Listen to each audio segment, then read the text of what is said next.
Assalamualaikum warahmatullahi wabarakatuh. Perkenalkan, saya Dr. Zana Almira, alumni Fakultas Kedokteran Universitas Sriwijaya tahun 2013. Jadi faktor yang bisa mempengaruhi stunting di Indonesia ini sangat banyak. Yang pertama itu ada faktor gizi, baik gizi ibu maupun gizi anaknya sendiri. Nah, dari gizi itu yang kedua itu bisa dari faktor lingkungan seperti sanitasi yang buruk dan sulitnya mendapatkan air bersih.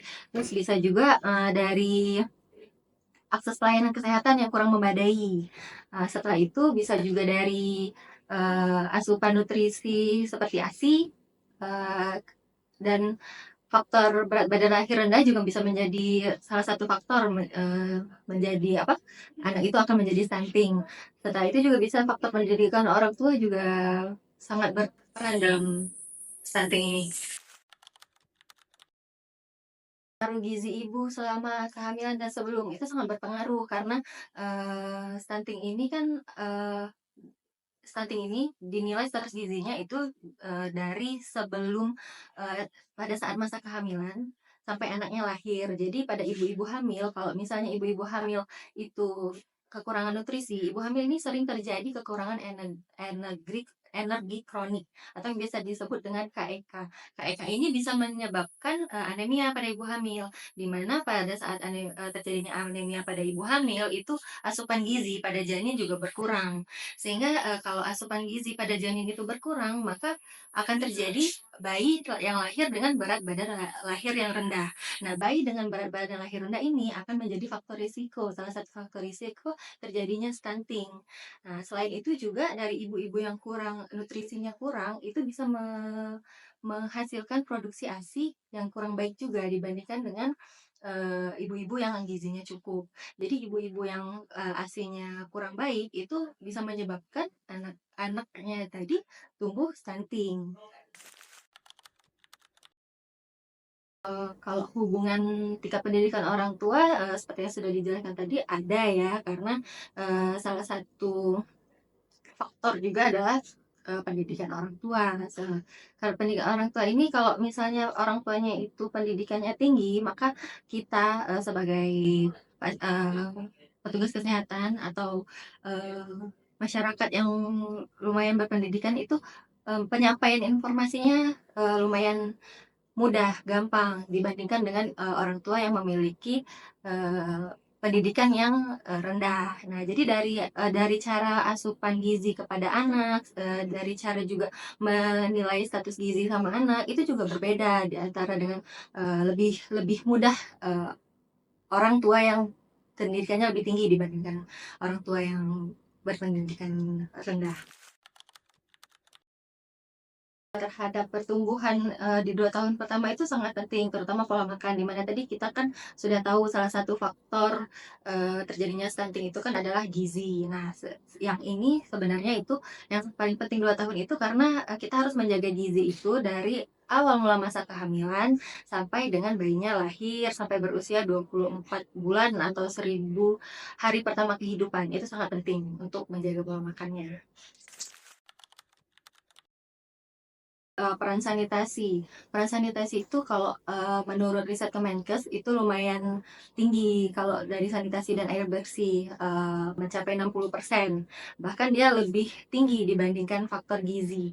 Karena faktor air bersih tadi kan kita kan menggunakan air bersih itu sehari-hari seperti untuk konsumsi, untuk mandi, air cuci kakus juga, terus untuk semuanya kan kalau air kan. Nah, jadi kalau misalnya akses air bersih itu sulit, maka kejadian-kejadian penyakit juga sering akan dihadapi seperti infeksi pada balita itu kan banyak seperti diare, kecacingan. Nah, itu juga bisa menyebabkan stunting. Jadi untuk mengetahui indikator untuk mengetahui stunting atau tidak itu di Indonesia ini kita menggunakan kurva pertumbuhan WHO, di mana kurva pertumbuhan WHO itu indikator yang kita nilai adalah tinggi badan terhadap usia, berat badan terhadap usia, tinggi badan terhadap BB per TB. Nah, itu kita lihat. Terus bagaimana cara kita menentukan bahwa anak ini stunting atau tidak? Anak ini stunting atau tidak jika hasil dari tinggi badan menurut usianya itu berada pada -2 standar deviasi sampai -3. Karena -2 sampai -3 itu sudah perawakan pendek dan -3 itu sangat pendek. Jadi dikatakan stunting jika dari kurvanya sudah menghasilkan -2 sampai -3 standar deviasi. Intervensi gizi ini menurut saya sangat penting ya, karena sebenarnya intervensi itu ada dua, ada intervensi gizi fisik dan intervensi gizi spesifik. Intervensi gizi fisik itu ya itu tadi kita memperbaiki seperti suplementasi, menambah memperbaiki pola makannya. Nah, jadi ini sangat penting. Tadi kan juga udah dikatakan bahwa status gizi sangat berperan penting untuk menjadi faktor resiko terjadinya stunting. Tapi dengan syarat yang paling efektif itu dilakukan pada saat masa kehamilan sampai 24 bulan atau 1000 hari kehidupan pertama. Kalau sumber data yang biasanya kita pakai untuk penelitian yang pasti kita dapatnya biasanya itu dari puskesmas. Jadi dari puskesmas itu biasanya ada tenaga gizi puskesmas yang memang rutin mengukur data antropometri anak-anak. Jadi biasanya tiap bulan itu akan dilaporkan di puskesmas. Itu disebut dengan EPPGBM atau pencatatan pelaporan gizi berbasis masyarakat. Jadi benar-benar dari masyarakat dilaporkan ke puskesmas. Nah, itu bisa kita ambil. Tapi, data ini bisa juga, kita sebut akurat apabila, dari 80% data itu diambil semua, diukur semua masa pertumbuhan balita-balita yang ada di sana. Bukan hanya balita yang datang ke posyandu atau ke puskesmas. Karena kalau hanya mengambil data dari balita yang datang ke posyandu atau puskesmas, itu hasilnya akan, bias ya, nanti dapatnya itu mungkin, lebih rendah atau gimana. Jadi kalau misalnya data itu kurang dari 80%, akurasinya belum optimal.